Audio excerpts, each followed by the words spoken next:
ابتلاء من علامات حب الله لعبده. روى الإمام الترمذي أن النبي عليه الصلاة والسلام قال: إذا أحب الله قوما ابتلاهم. إذا ابتلاك الله بالفقر، بالمرض، بخسارة في تجارة، بفقدان حبيب، بفراق الأهل، فهذا حب من الله عز وجل للعبد. لماذا؟ حديث آخر: لا يزال البلاء بالمؤمن والمؤمنة حتى يسير على الأرض وليس على ظهره خطيئة.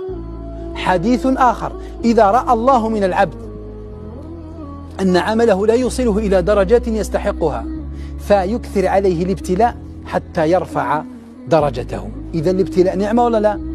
ولهذا قال ربنا عز وجل: ونبلوكم بالشر والخير فتنة. بزاف يتصلوا بنا يعني مساكين ومسكينات، مرأة مات زوجها وخلى لها أولاد، واحدة طلقوها ما زوجها ولا مالين زوجها ظلما وعدوانا، واحد حاوزوه من المؤسسة والشركة لأنه نهى عن منكر والله قال كلمة الحق، واحد كيما نقولوا حنايا عنده مرض. نعرف واحد رحمه الله على كل حال كان عايش ب 12 مرض، والله الابتسامة لا تفارق وجهه رحمه الله تعالى.